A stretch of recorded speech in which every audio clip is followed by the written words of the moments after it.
본인 스스로의 부와 명예를 위해서 외국 자본과 외국 크리에이터들이 알아서 만들었다는 거죠. 이것은 K-팝이 세계적 콘텐츠가 되었다는 정말 명확한 증거죠. 이 신비감과 익숙함이 적절히 뒤섞인 시공간이 지금 한국이 되고 있어요. 적당한 신비감을 가진 시공간, 이런 것들이 바로 K-팝 데몬 헌터스가 국뽕의 전투화라는 주제와 어떻게 맞물린다고 보시나요?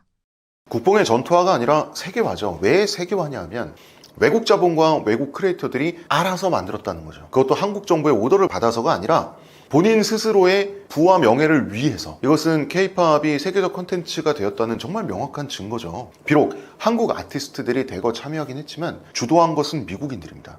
미국인 감독인 메이 강이 한국계 미국이긴 하지만 어쨌든 미국인이죠. K-팝을 외국인들이 소비만 하는 게 아니라 이제는 K-팝 콘텐츠를 생산하는 데도 뛰어들었다. 중요한 변곡점이 되지 않을까 생각이 들어요. 그리고 또 한국이 주요 열강에 들었다는 반증이기도 합니다. 여러분, 겨울왕국 생각나시죠? 왜 겨울왕국 얘기를 제가 꺼냈냐 하면 지금 K-팝 데몬 헌터스가 제2의 겨울왕국이라는 소리를 우리나라에서 뿐만 아니라 외국에서도 듣고 있어요. 그런데 겨울왕국은 잠정적 배경이 노르웨이죠. 노르웨이와 한국이 의외로 지금 비슷한 공간이 됐어요. 이 얘기를 한번 해보겠습니다. 우리나라의 보편성과 신비성의 기묘한 조합을 생각을 해봐야 돼요. 디즈니 동화 애니메이션이 전통적으로 배경으로 잘 삼았던 곳은 원래 중세 유럽이죠. 같은 서양 문화권이고요. 미국의 문명이 잉태된 곳이기 때문에 문화적으로 폭 잘 이해할 수 있는 것이 유럽이에요. 그러면서 현대 미국과 다른 점이 있죠. 아파트가 아니라 중세의 성이 있고 왕자와 공주라고 하는 신분이 있고 이런 것들이 있는데 그 신비감을 미국과 현대 미국과 다른 신비감을 적절히 섞을 수 있는 시공간이 중세 유럽인 거예요. 우리는 거꾸로 비슷한 이 신비감과 익숙함이 적절히 뒤섞인 시공간이 지금 한국이 되고 있어요. 한국은 지하철이 다니고 다들 스마트폰을 사용하고 같은 현대 문명을 공유한다는 점에서 미국을 비롯한 서구 소비자들이 이해할 수 있는 시공간이에요. 동시에 무당이 있고 호랑이가 있고 까치가 있고 유교적 예의 범절이 등장한다는 점에서 이해할 수 있으면서도 없는 적당한 신비감을 가진 시공간, 이런 것들이 바로 겨울왕국의 노르웨이처럼 잘 한마디로 들어맞았다는 거예요. 왜 하필 K-팝 아이돌을 사냥꾼으로 설정했을까요? 악을 물리친다는 설정은 히어로물에서 워낙 흔하고요. 선악의 개념을 배우는 성장기 아이들에게 매우 직관적이면서도 유용한 콘텐츠예요. 우리는 성장기 때 어느 시점에서 선악의 기계적인 이분법을 우리는 훈육받아야 돼요. 그 훈육받은 결과를 신나는 콘텐츠로 다시 복습시켜주는 것이 우리가 어렸을 때 봐온 그 수많은 지구를 지키고 악당과 싸우는 주인공들이거든요. 번개맨처럼 지구가 아니라 골목을 지켜도 뭔가를 지켜야 된다는 거죠. 그거를 K-팝 데몬 헌터스도 답습을 하고 있는 거죠. 작품 속 악마는 단순한 괴물인가요? 아니면 다른 의미가 숨어 있다고 보십니까? 의미 없고요. 단순한 괴물입니다.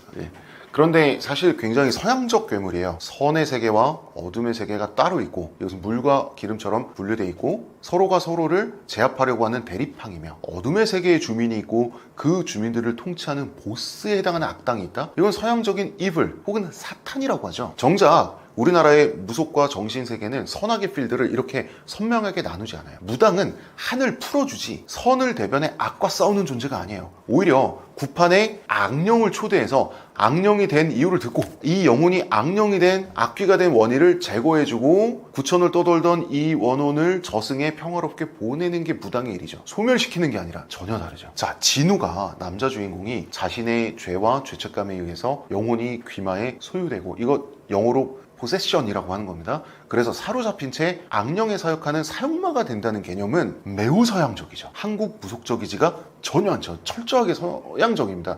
그래서 사실 K-팝 데몬 헌터스의 성공을 보면 신선하고 개성적인 한국이라는 소재를 사용한 서구적 이야기 구조를 갖고 있어요.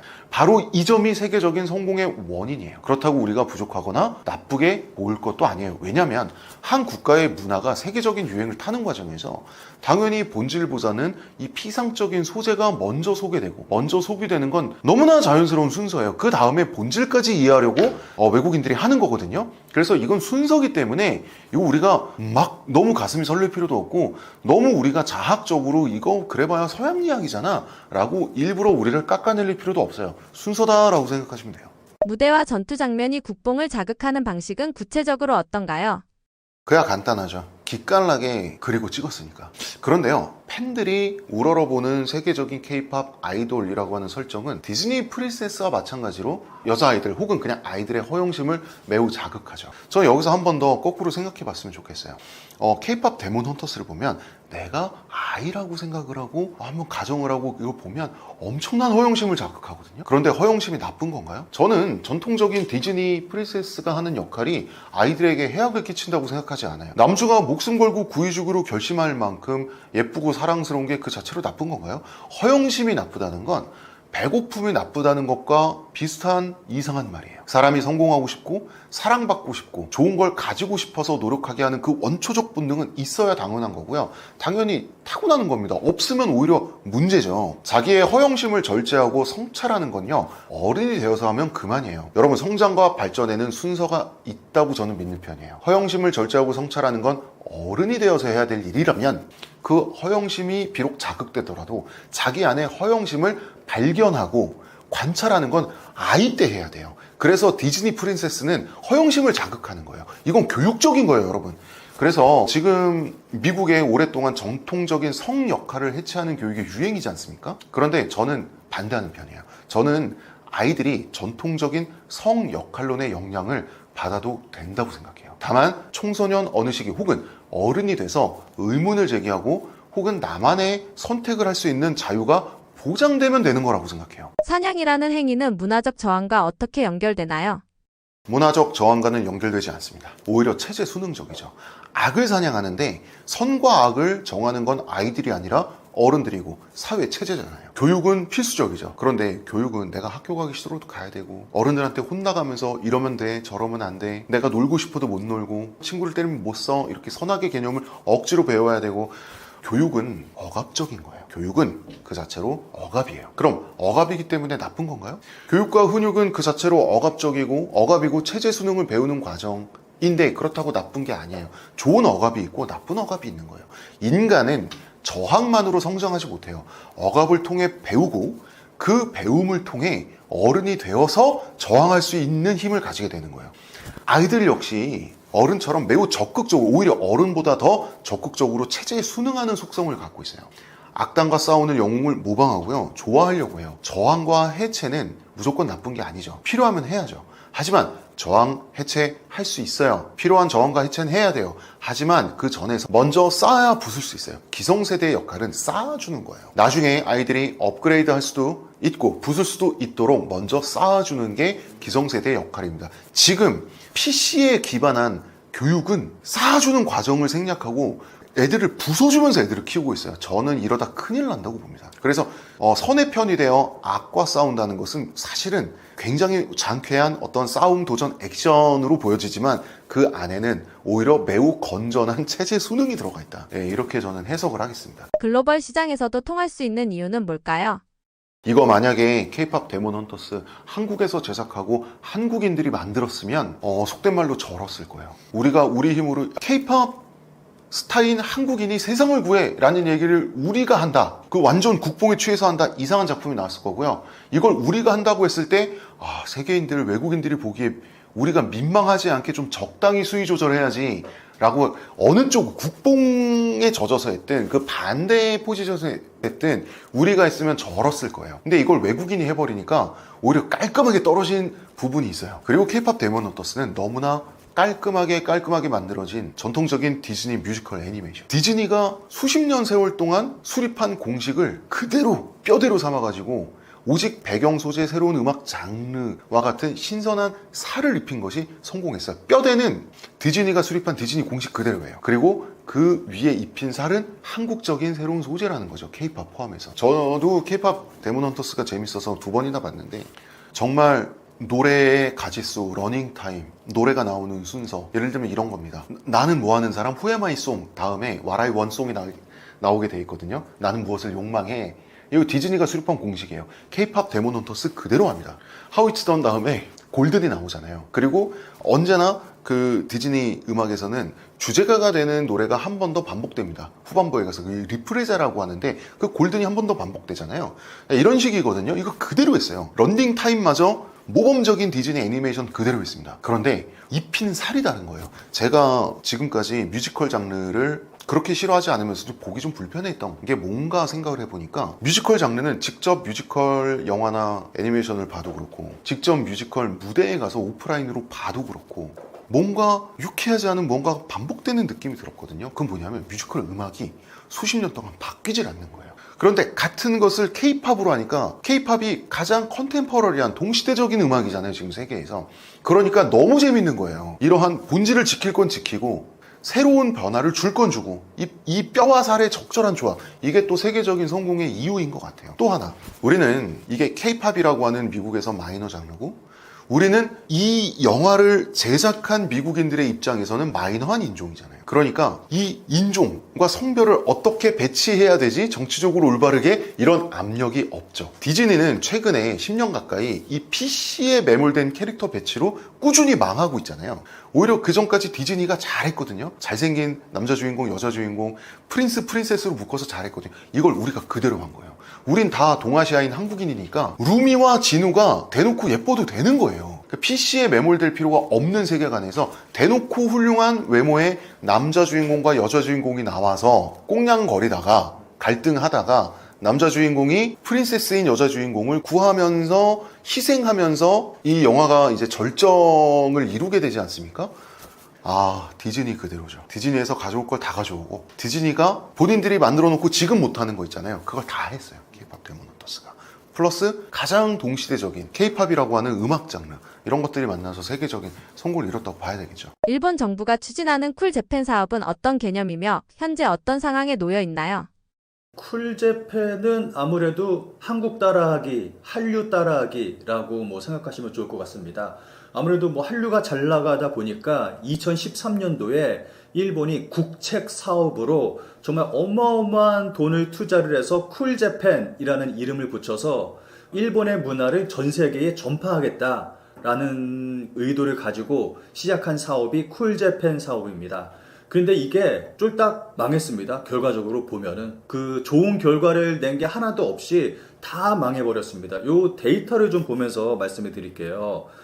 정부 주도하에 국책 사업입니다. 쿨재팬은 56개 안건에 대해서 총 1,309억엔, 하나 약 1조 3천억 원을 투자했지만 전부 다 실패하고 말았습니다. 최초 쿨재팬은 일본의 문화하고 콘텐츠를 알린다는 취지로 시작을 했는데 지금은 음식, 관광, 제조, 유통, 심지어는 여기에 후쿠시마 홍보까지 들어가게 됐습니다. 그러니까 안 되다 보니까 이것저것 전부 다 집어넣어서 이러한 활동을 하게 된 거죠. 그래서 쿨재팬 적자 상황을 보면은 누적 적자는 309억엔, 하나로 약 3천억 원으로 확대가 됐습니다. 정말 크게 그 적자만 보고 쫄딱 망했다고 볼 수가 있는 거죠. 그런데 최근에 새로운 뉴스가 하나 나왔습니다. 제가 기사를 하나 준비했는데 이 기사 그림을 보면서 말씀을 좀 드리도록 하겠습니다. 쿨재팬 재기동, 정부 5년 만에 개정 20조엔 규모로 2024년 6월 일본 정부가 쿨재팬 신전략을 발표를 했습니다. 그리고 그 규모가 더 커졌습니다. 일본 정부가 이러한 계획을 발표를 한 게 코로나 이후에 OTT가 전 세계적으로 좀 대중화가 됐잖아요. 그러면서 그와 동시에 일본의 애니메이션도 그 전까지만 하더라도 일본의 만화, 애니메이션은 서브컬처라고 해서 좀 평가절하되고 좀 매니아 문화, 오타쿠 문화 그러한 성격이 굉장히 강했습니다. 그런데 코로나 이후로 OTT가 굉장히 대중화되면서 OTT에 이제 일본 애니메이션이 같이 실리면서 전 세계적으로 좀 발산이 된 거죠. 그러면서 이제 일반인들까지도 일본 애니메이션을 보는 일반층들이 굉장히 많이 늘어났습니다. 그러한 걸 보고 일본 정부가 야, 이렇다면, 이런 상황이라면 일본의 쿨재팬을 전략을 새롭게 짜서 다시 시작하면 좋을 것 같다라고 해서 새롭게 쿨재팬에 대한 그 계획을 발표를 했습니다. 그런데 일본의 인터넷상에서는 일본의 네티즌들은 굉장히 불안해하고 있습니다. 이 부분에 대해서 긍정적인 목소리가 없어요. 일본 정부가 지금까지 해온 것들 보면은 다 안 좋은 성과만 냈고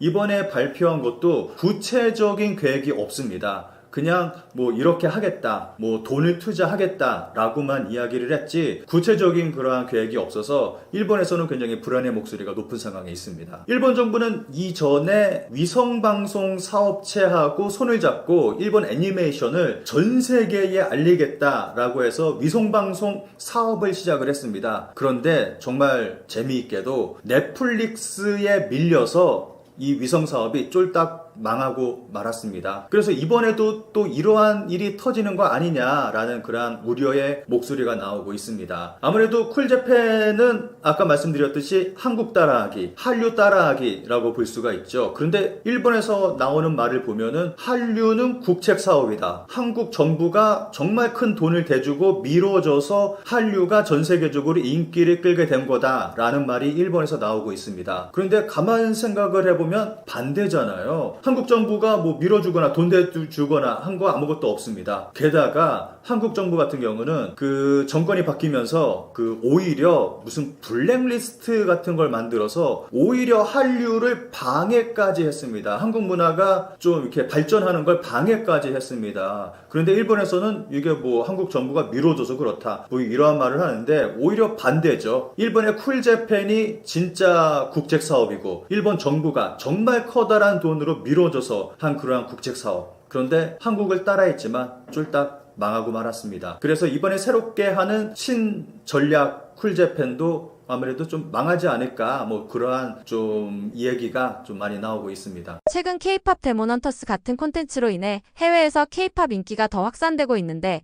일본에서는 왜 유독 비판적이거나 냉소적인 반응이 나오는 걸까요?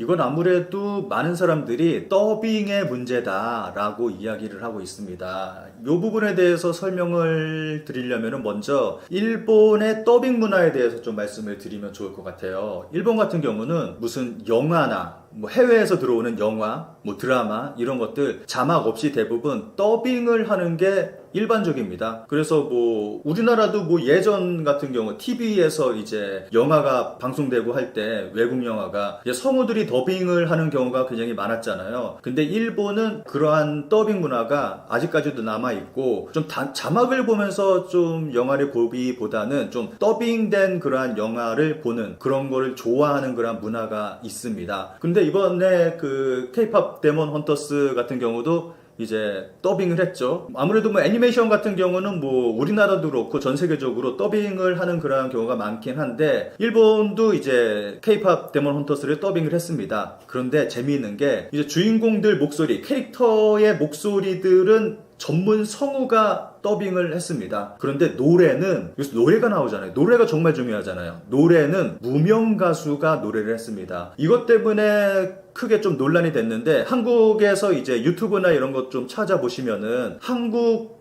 가수가 부른 이 노래하고 일본 가수가 부른 노래를 비교하는 그런 영상들이 굉장히 많이 나와 있습니다. 그런데 일본 가수가 부른 노래를 들으면은 형편없습니다. 깜짝 놀랄 정도로 이렇게 못 부르는 가수를 섭외를 해서 이게 녹음을 했나? 좀 이러한 생각이 들 정도로 좀 형편없는 그러한 노래 실력의 가수가 노래를 불렀어요. 이 가수가 유명한 가수도 아니고 무명 가수라고 합니다. 무명 가수를 섭외를 해서 녹음을 한 거예요. 그래서 그 결과가 처참한 결과가 나왔습니다. 아무래도 K-팝 데몬 헌터스 같은 경우는 이제 이 줄거리 내용과 그 노래가 이제 좀 같이 맞물려서 이제 그 내용에 맞춰서 노래가 딱 나올 때 우리가 어떠한 그 카타르시스를 쫙 느낄 수 있는 좀 그러한 애니메이션이잖아요, 내용상. 그런데 일본 같은 경우는 그 노래 자체가 너무 못 부르다 보니까 그러한 감정을 느끼기가 힘든 거죠. 좀 인터넷에서 찾아서 보시기 바랍니다. 노래를 너무 못 불러서 제가 보면서도 정말 어처구니가 없었습니다. 진짜 노래를 너무 못 불렀어요. 그래서 아무래도 이것 때문에 일본에서는 좀 사람들이 감정이입하기가 힘들었을 거다. 그래서 일본에서는 좀 인기를 끌지 못했을 거다라는 이야기가 나오고 있습니다. 그리고 일본 같은 경우는 이 더빙 문화가 좀 안 좋은 쪽으로도 좀 흘러가는 그런 부분이 있거든요. 일본 뉴스에서 이제 외국인들 인터뷰를 하잖아요. 이제 아무래도 일본어가 아닌 외국어로 말하다 보니까 보통은 외국인들 인터뷰하면은 밑에 자막으로 나오잖아요. 근데 일본 같은 경우는 그 인터뷰조차도 전문 성우가 더빙을 합니다. 그래서 그 외국인이 무슨 말을 하는지 잘 들을 수가 없어요. 근데 이게 한 10여 년 전쯤에 크게 그 문제가 됐던 적이 있었습니다. 일본 방송팀이 한국에 와서 한국 여고생에게 인터뷰를 한 적이 있었는데 일본에 대해서 어떻게 생각을 하느냐 그러한 내용으로 질문을 했습니다. 근데 그 한국 여고생이 대답한 질문은 뭐 일본의 문화도 한국에서 인기가 있고 뭐 일본에 가보고 싶고 일본 좋아한다 이런 식으로 긍정적인 대답을 했어요. 그런데 일본 성우가 더빙한 내용은 일본 싫다, 일본은 우리를 괴롭히지 않느냐 뭐 그러한 부정적인 내용으로 그 전달이 됐습니다. 그런데 이게 당시까지만 하더라도 그 인터뷰하는 여고생의 그 목소리가 좀 들릴 수 있는 그 정도로 이제 방송이 좀 됐거든요. 이제 그러니까 이거를 한국어를 알아듣는 사람들이 이걸 듣고 정말 크게 항의가 있었던, 그래서 이게 한국에도 알려지고 해서 크게 한국과 일본에서 크게 논란이 됐던 적이 있습니다. 이러한 논란 때문인지 지금 일본 뉴스나 일본 TV 프로그램을 보면은 외국인들이 이야기하는 거는 거의 들리지가 않습니다. 성우의 목소리만 들리고 외국인이 말하는 그 원본의 그 목소리는 거의 들리지 않게끔 지금은 방송이 되고 있습니다. 그래서 좀 일본에서는 이러한 더빙 문화가 좀 여러 가지로 좀 문제를 만들고 있는 것 같습니다. 최근 일본의 토요타 그룹이 일본 음악 산업 지원을 선언했는데 작가님 보시기에 이러한 시도가 성공할 가능성은 어느 정도라고 보시나요? 이것도 제가 좀 기사를 준비를 했습니다. 기사 제목을 좀 보도록 하겠습니다. 토요타가 일본 음악 업계의 글로벌화 지원 프로젝트의 시동, 일본 음악이 세계를 드라이브한다. 해외 판매 거점 활용도. 토요타가 이제 일본 음악을 전 세계에 알리겠다라고 발표를 했습니다. 좀 대대적으로 좀 이렇게 발표를 해가지고 일본에서는 크게 좀 화제가 됐습니다. 토요타 아키오 회장이 한 발언을 좀 보면은 일본의 엔터테인먼트가 좀 더 세계에 인정받기 위해서 뭔가 도움을 드리면 좋겠다고 생각합니다. 뭐 이런 식으로 얘기를 했거든요. 그러면서 일본의 음악적인 그런 감성을 이제 자동차에 입히겠다. 그러한 감성을 통해서 자동차 판매를 하겠다. 뭐 이러한 얘기를 했거든요. 근데 좀 이게 좀 이해가 안 되는 게 좀 내용을 구체적으로 살펴보겠습니다. 굉장히 구체적인 계획을 발표를 했는데 우선 보면은 학생 인재 발굴과 육성 이라고 이야기를 했는데 이게 학생 인재를 발굴과 육성한다라는 건 교육 사업입니다. 토요타가 느닷없이 음악에 대한 교육 사업을 한다? 굉장히 웃기는 얘기잖아요. 이게 교육 사업이라는 게 단시간에 이루어질 수 있는 부분이 아닙니다. 굉장히 긴 시간에 걸쳐서 체계적으로 해야지 이게 성공할 수 있는 게 교육 사업인데 토요타가 어느 날 갑자기 음악 교육을 한다고 해서 이게 성공할 수 있을 거라고는 생각하지 않습니다. 한국 같은 경우는 그 실용음악과라는 게 대학에 생겨났잖아요. 좀 실용음악이라는 좀 이상한 이름으로 학과 이름이 정해지긴 했는데 한국에서는 이 실용음악과라는 게 한 20년 전쯤에 처음 등장을 했습니다. 그 이후에 지금부터 쭉 이어지면서 이제 실용음악과에 들어가기 위한 학원이 만들어졌고 그리고 또 고등학교에 또 음악학과가 또 생기기도 했고 이런 식으로 이제 체계적인 그 교육 과정이 만들어졌습니다. 그리고 20년 동안의 그런 교육을 걸치면서 굉장히 훌륭한 뮤지션들이 많이 탄생이 됐습니다. 또 그 가운데서 굉장히 빛나는 보석들이 발견이 돼서 또 세계적으로 또 유명해져서 활동을 하고 있는 그러한 사람들도 있고 한국 같은 경우는 이렇게 긴 시간 동안 교육 그 사업을 펼치면서 좀 굉장히 훌륭한 뮤지션들이 많이 나왔습니다. 그런데 토요타가 어느 날 갑자기 이 교육 사업을 한다? 이거는 좀 저는 개인적으로 이해할 수 없는 부분입니다. 그리고 또 하나 보면은 업계 신인 육성, 크리에이터 육성, 이렇게 인재 육성에 힘쓰겠다라고 하는데 또 이거는 신인 발굴 뭐 이런 거는 그 음악 레이블에서 하는 거잖아요. 신인을 발굴하고 또 이 신인의 성장할 수 있도록 도와주고 발판이 되어주고 하는 거는 이제 업계에서 하는 건데 자동차 만드는 회사가 이러한 음악 사업, 뮤직 비즈니스를 하겠다라는 게 저는 좀 이해가 되지 않았습니다. 그래서 이게 과연 성공할 수 있을까라는 거는 좀 저는 부정적인 시선으로 바라보고 있습니다. 여기서 좀 몇 가지 시나리오를 생각할 수가 있는데 만약에 토요타가 이렇게 진행을 했다라고 했을 때 저는 한 3가지 정도의 결과가 나올 수 있을 거라고 생각을 합니다. 우선은 가장 높은 확률로 실패할 확률이 가장 높다고 생각을 하고, 또 하나는 성공할 수도 있다. 그럼 어떻게 운이 좋아서 아니면은 굉장히 좀 잘해서 성공할 수도 있겠죠. 그래서 좀 높을 확률은 아니지만 성공할 그러한 확률도 있다라고 말씀을 드릴 수가 있고, 또 하나는 일본 음악이라는 그게 좀 아무래도 좀 오타쿠적인 그러한 이미지가 강하잖아요. 그래서 이 오타쿠 이미지가 토요타라는 브랜드에 씌워져서 토요타는 오타쿠다라는 안 좋은 그러한 이미지가 씌워질 가능성도 있을 거라고 생각을 합니다. 그래서 아무래도 토요타가 이러한 도전을 한다는 거는 제가 봤을 때는 좀 위험성도 있고 좀 실패 가능성도 크다고 생각을 합니다. 일본의 대기업들이 문화산업에 참여하게 된 배경은 무엇인가요? 그로 인해 일본 문화산업에 어떤 긍정적 또는 부정적인 영향이 있었는지도 궁금합니다. 이것도 좀 기사를 제가 준비를 했습니다. 기사를 보면서 설명을 드리도록 하겠습니다.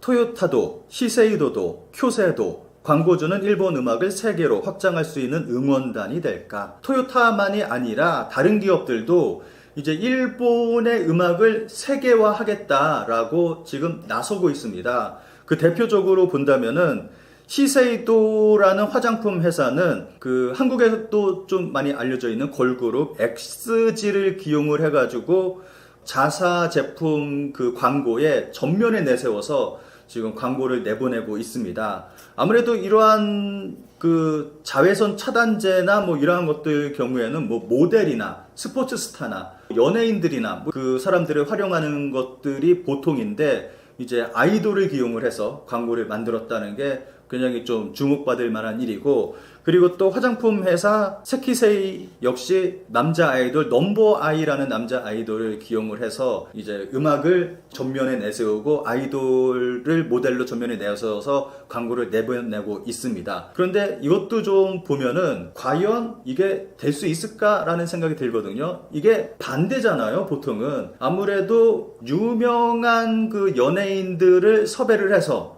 자사의 제품을 이제 유명한 연예인들의 이미지를 통해서 홍보하는 게 보통인데, 지금 일본 기업들이 하는 건 반대로 하고 있습니다. 자사의 이미지에 이제 아이돌을 넣어서 이제 아이돌을 홍보하겠다 같이라는 건데, 요렇게 하는 이유가 있습니다. 최근 들어서 이러한 일본 기업들의 제품의 판매가 해외에서 좀 늘어나고 있다고 합니다. 그래서 늘어나고 있는 판매, 좀 높아지고 있는 인지도를 이용을 해서 이제 숟가락 얹기를 하는 거죠. 이제 무명의 아이돌. 어떻게 보면 일본에서는 인기 있는 아이돌이지만 세계적으로 봤을 때는 아무도 알지 못하는, 누구도 모르는 그러한 뮤지션을 자사 제품에 얹어서 광고를 통해서 전 세계에 알리겠다. 일본 음악을 전 세계에 퍼뜨리겠다라는 건데, 과연 이게 성공할 수 있을까요? 그 짧은 광고 안에 잠깐 나오는 그 모델, 잠깐 나오는 그 일본의 음악을 듣고 이걸 듣고 열광하는 해외 팬들이 생길 수 있을까요? 이거는 좀 미지수라고 생각을 합니다. 좀 이러한 그 기사가 나왔을 때 댓글 달린 게 좀 제가 재밌게 본 댓글이 있거든요. 제가 앞서 말씀드렸듯이 일본에서 그 일본 정부가 쿨재팬을 새롭게 재편해서 다시 쿨재팬 재가동하겠다라는 기사를 소개를 해드렸잖아요. 이것 때문에 토요타도 그렇고 일본 기업들이 이걸 하는 건 아니냐, 그러한 댓글이 좀 있었습니다. 정말 많은 기업들이 지금까지 쿨재팬에 뛰어들어서 이제 해먹기를 했는데, 이번에도 이 기업들이 쿨재팬 한다고 그러니까 이러한 사업 계획을 발표한 거 아니냐, 그러한 댓글을 본 적이 있습니다. 언제부터 한국 문화가 일본 문화보다 더 각광받기 시작했다고 볼 수 있을까요? 어떤 계기가 있었나요? 아무래도 한류가 이렇게 폭발적으로 전 세계에 퍼지기 시작한 그 계기는 일본에서 시작한 한류라고 볼 수가 있겠죠. 일본에서 처음에 그 겨울 연가가 데이트를 치면서 그 이후에 다른 드라마들도 히트를 하고, 그 다음에 K-팝이 인기를 얻고, 그게 이제 동남아시아로 퍼지고, 그러면서 이제 전 세계로 한류가 퍼지기 시작했다고 생각을 합니다. 그래서 시작은 아무래도 일본 그 한류에서부터 시작이 됐다고 생각을 합니다. 그래서 이것 때문에 일본에서는 이런 얘기도 하고 있어요. 일본이 없었으면은 지금의 한류도 없다, 이렇게 말하는 사람들이 적지 않습니다. 일본 네티즌 중에서는. 그래서 일본 덕분에 이제 한국 문화는 세계화됐다. 뭐 이렇게 말하는 사람들도 꽤 있습니다. 최근 일본 내에서 한국 음식이 외식은 물론 가정식으로까지 자리 잡게 된 배경은 무엇이라고 보시나요? 이것도 아무래도 뭐 한류의 영향이죠. 예전에는 뭐 김치 정도는 일본에서 이제 일본인들이 그 흔하게 먹는 그런 음식 정도였는데 지금은 뭐 별의별 음식을 다 먹으니까 한국 사람들이 먹는 음식은 뭐 거의 다 일본인들도 먹는다고 생각하면 좋을 것 같습니다. 뭐 편의점이라든가 뭐 이런 데 가면은 이제 굉장히 많은 한국 음식들을 팔아요. 뭐 비빔밥부터 시작을 해가지고 뭐 도시락, 비빔밥 도시락, 또 뭐 한국 불고기 도시락, 뭐 이런 것도 굉장히 많이 팔고 있습니다. 그리고 뭐 마트나 뭐 편의점이나 가보면은 한국 코너 뭐 이런 식으로 만들어져서 이제 한국 식품들 판매를 하고 또 한국의 어떤 뭐 그 한국에서 수입한 그런 음식들, 식품들 그러한 것들 특별 코너 마련해서 팔기도 하고 좀 그런 것들을 일본 전국에서 굉장히 흔하게 볼 수가 있습니다. 아무래도 이거는 한류의 영향이 강해지니까 이제 이러한 것들이 일본에서도 좀 일반화가 된 거죠. 일본에 가면은 일본에서 최근에 굉장히 그 유행하고 있는 게 한국 식당하고 똑같이 만들어 놓은 식당. 한국에도 좀 그런 게 있잖아요. 일본 식당하고 똑같이 만들어 놓은 일본 식당, 일본 이사카야 뭐 이런 것들이 좀 인기를 끌잖아요. 근데 일본에도 그런 것들이 존재합니다. 한국의 식당을 그대로 옮겨 놓은 듯한 그러한 식당들이 일본 전국에 굉장히 많이 있습니다. 그 정도로 좀 일본인들이 그 한국 음식을 이제 좋아하게 됐고 많이 먹게 된 거죠. 그리고 이뿐만 아니라 아무래도 한류의 영향으로 인해서 좀 다른 부분을 말씀을 드린다면은 한국 역사에 관심을 갖는 일본인들도 굉장히 많이 늘어나고 있습니다. 제가 일본에 가면은 일본 서점에는 꼭 들릅니다. 어떤 책이 있는지. 그런데 일본에 가면은 정말 놀랍게도 한국 역사를 배우는, 한국 드라마를 통해서 역사를 배우는 그러한 책도 있습니다. 한국의 그 사극 있잖아요. 그 사극을 그 시대별로 쭉 정리를 했습니다. 그래서 그 사극에 나온 그 드라마의 주인공을 중심으로 해서 한국의 역사를 배우는 그러한 책들도 나와 있을 정도입니다. 이제 한국에 관심을 많이 갖게 되다 보니까 한국 문화를 좋아하게 되다 보니까 한국의 역사까지도 관심을 가지면서 한국의 역사를 공부하는 그러한 일본인들도 굉장히 많이 늘어나고 있습니다. 그리고 또 최근에는 한국 문학 작품들 굉장히 크게 인기를 끌고 있습니다. 예전 같은 경우에는 한국의 뭐 연예인들 소개하는 책 뭐 그 정도였는데 지금은 한국 문학 작품 굉장히 크게 인기를 끌고 있고 뭐 베스트셀러가 되고 있고 그리고 작년 같은 경우에는 한강 작가가 노벨상을 타면서 뭐 일본에서도 크게 화제가 되면서 한국의 문학 작품이 일본에서도 크게 붐이 일고 있고 크게 인기를 끌고 있습니다. 그렇게 이 정도로 이제 한류라는 게 한국 문화가 일본에서는 굉장히 대중적인 굉장히 크게 저변에 깔려 있는 대중문화가 됐다고 볼 수가 있습니다. 일본에서 한류의 인기가 앞으로도 계속될 것으로 보시나요? 지속 가능성을 어떻게 전망하시나요?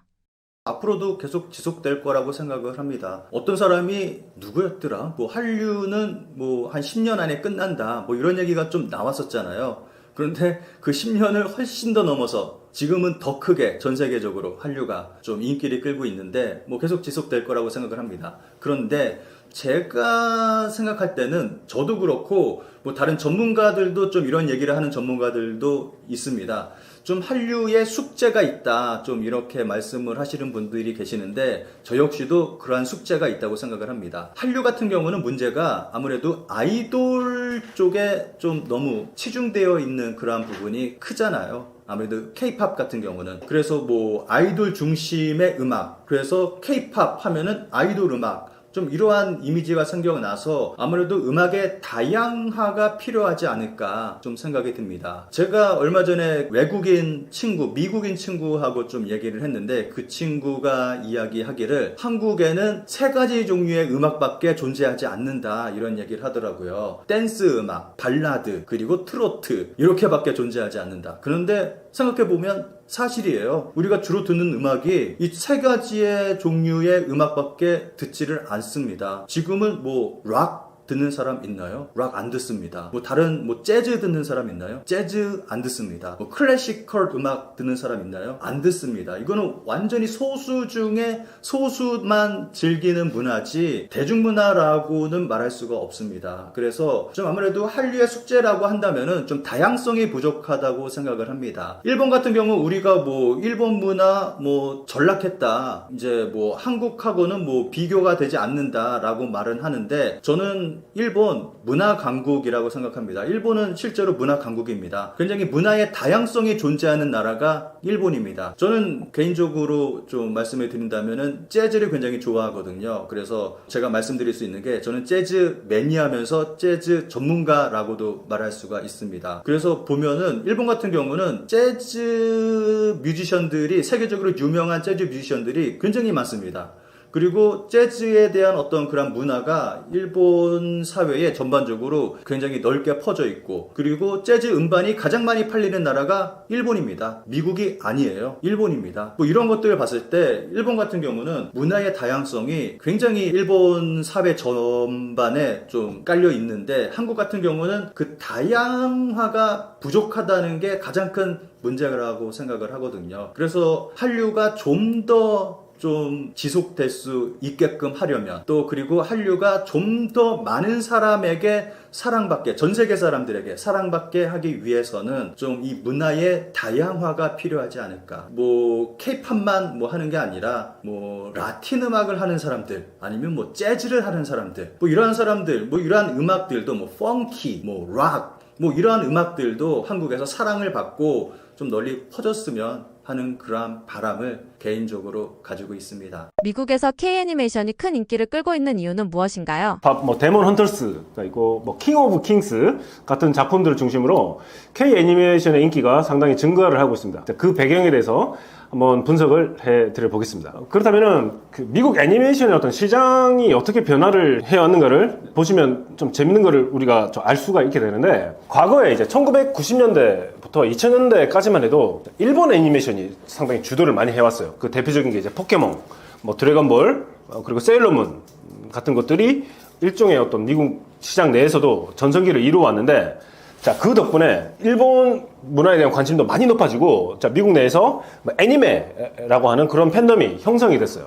그리고 난 다음에 성인을 타겟으로 한 어떤 시장이 개척되게 되고, 이거를 중점적으로 이렇게 방영을 해주는 뭐 스민 투마니 같은 전문 채널이 이제 등장을 했습니다.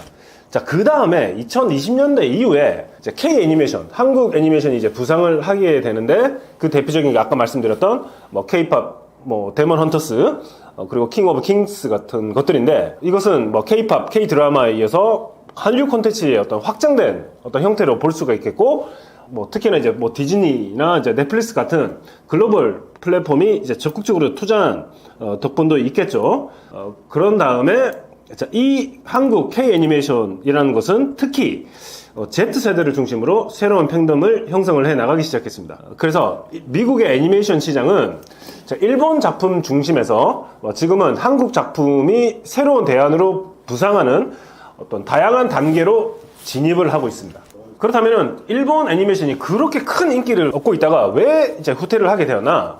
첫 번째, 시장이 이제 포화되고 계속 반복된 컨텐츠만 이렇게 나오는 경향을 볼 수가 있었는데, 예를 들면 이세계 전생물 같은 거나 뭐 소년 점프 스타일의 뭐 배틀물 같은 것들이 나타나는 어떤 유사한 설정, 자, 그리고 이런 애니메이션뿐만 아니라 일본 영화도 있죠.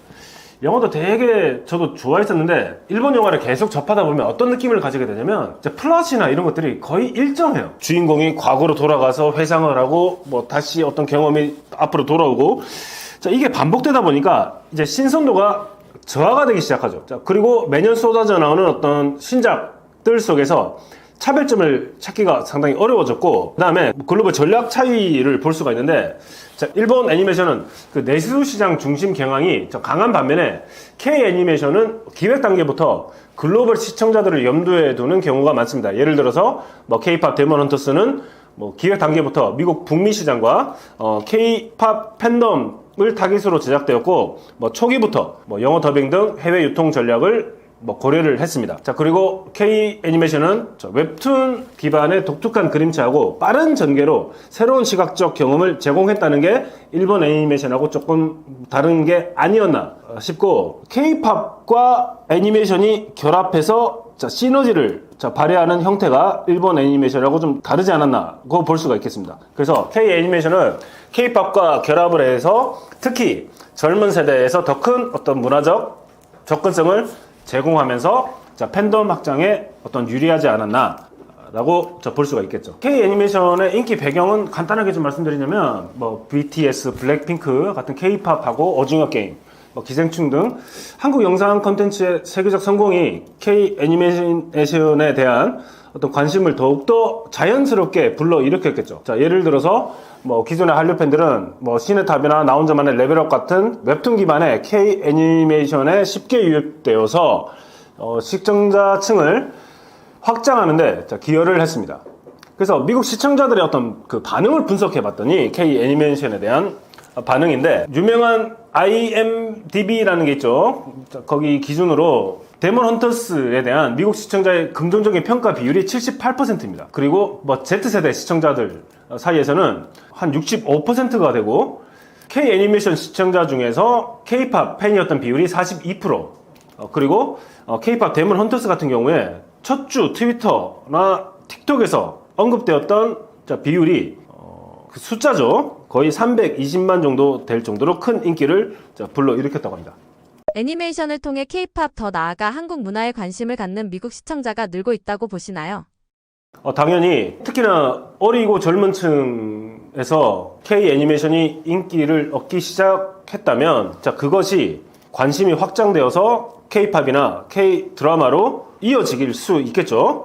그것이 이어지는 단계가 넘어서지면 어떤 단계가 들어가냐면 한국 문화 자체에 대한 관심이 깊어질 수 있습니다. 그래서 한국어를 학습하고 싶어 하는 인구가 늘 수 있고, 그리고 한국 음식을 접하고 싶은 숫자가 더 늘 수 있고, 더욱이나 한국 문화, 역사를 학습하고 싶은 숫자가 훨씬 더 늘어남으로써 그것이 궁극적으로는 한국 문화를 직접적으로 경험하고 싶어 하는 어떤 적극적 참여층이 늘 수가 있겠죠. 그래서 비행기를 직접 타고 자발적으로 한국으로 여행을 와서 한국 문화를 즐기면서 동시에 한국을 소비를 하는 그런 숫자가 늘어나는 그런 시너지가 발휘가 될 수가 있겠죠. 그래서 어떤 설문조사에 따르면 그 K 애니메이션 시청자의 58% 정도가 애니메이션을 접한 이후에 다른 한국 문화 컨텐츠를 탐색을 했다라고요. 그리고 32% 정도는 내가 한국어를 한번 배워보고 싶다라고 할 정도로 그런 숫자가 이 애니메이션 덕분에 늘었다고 해요. 그래서 지난 학기에 제가 40명을 가르치는 수업이 있었는데 21명이 외국인 교환학생들이었습니다. 그래서 유럽 각지의 나라, 영국 같은 나라에서 온 학생들이었는데, 그 학생들한테 왜 한국을 왔느냐라고 물어보면 자기들이 접했던 K-팝, 접했던 K-드라마, 영화 때문에 직접 한국을 경험하고 싶어서 왔다라고 해요. 그럼 그런 거를 봤을 때 K-팝, 데몬 헌터스 같은 이런 것들을 접한 층들이 언젠가는 한국을 와서 경험을 하고 싶어하는 그 층들이 크게 늘 수가 있다는 잠재력을 보여줄 수가 있다는 거죠.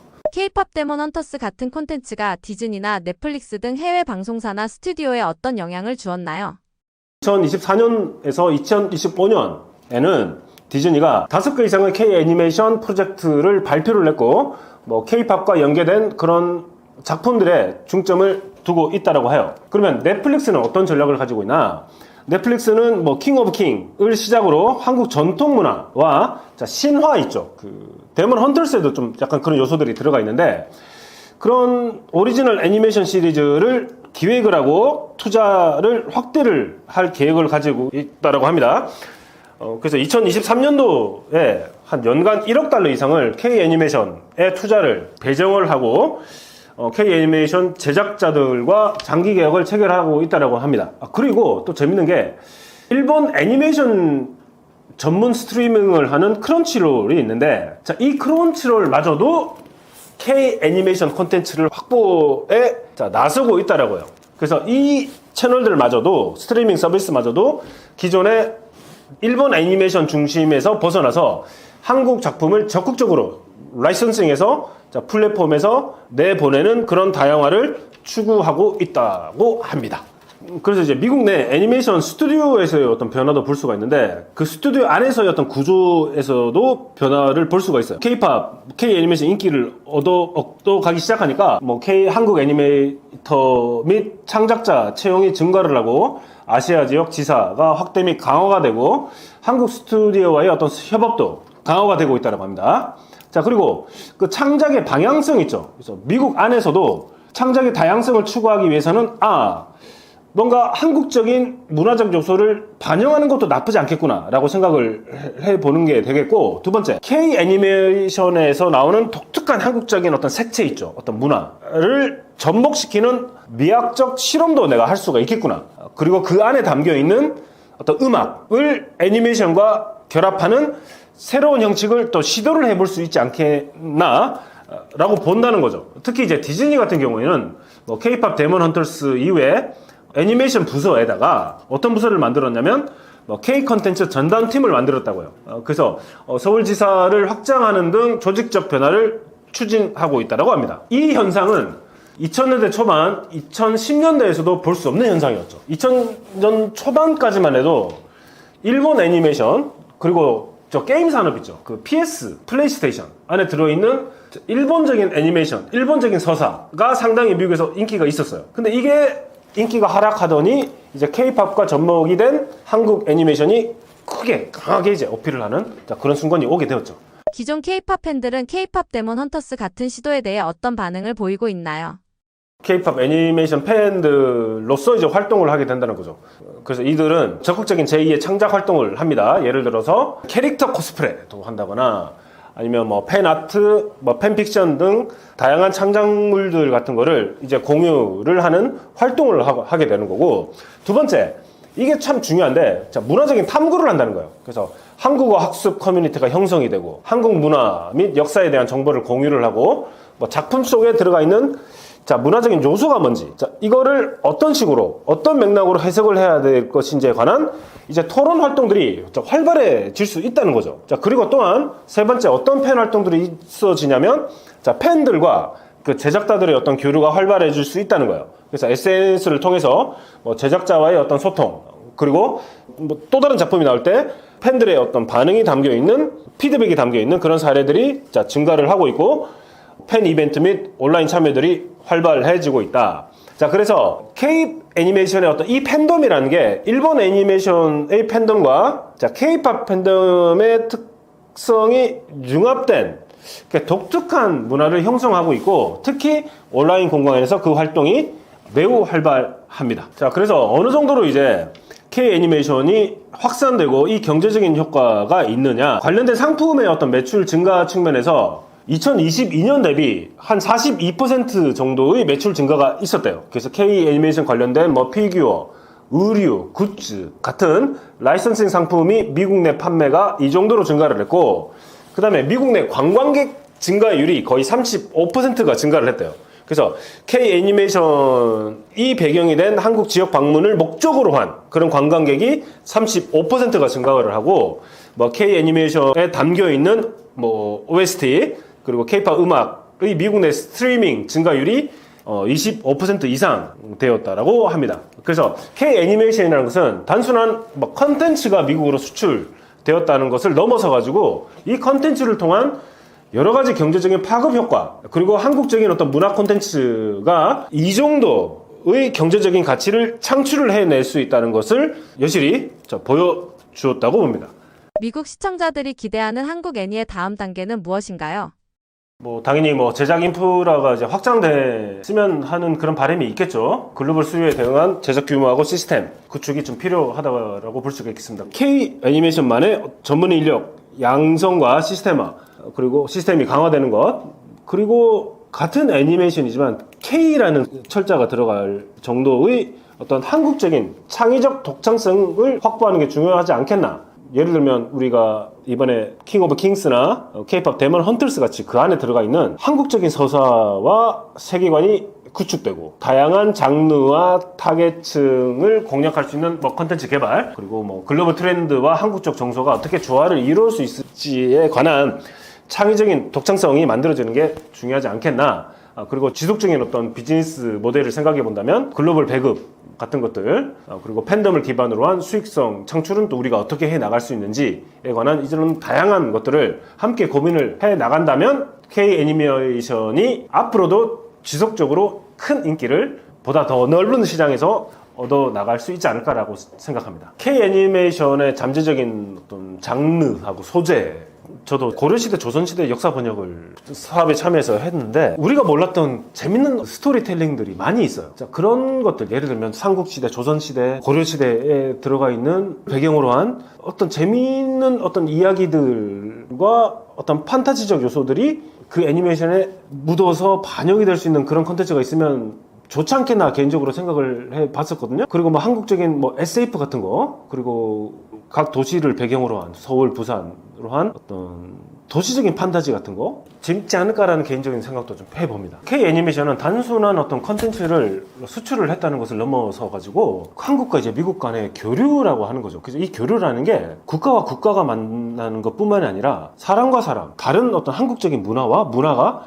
만나는 어떤 문화의 어떤 교류의 장, 그리고 그것을 통해서 어떤 새로운 채널이 만들어질 수 있는 그런 가능성을 보여주었던 것 같아요. 그래서 이것이 앞으로 일시적인 어떤 유행이 아니고 지속적인 글로벌 애니메이션으로서 큰 구조적인 변화를 일으키는데 역할을 해 나갔으면 하는 거고, 마지막으로 뭐 K 애니메이션은 앞으로도 한국 문화의 어떤 독특한 매력을 글로벌 관객에게 전달해주는 동시에 다른 나라의 애니메이션 산업의 어떤 창의적 자극 과 다양성을 제공하는데 큰 역할을 해줄 것으로 기대합니다.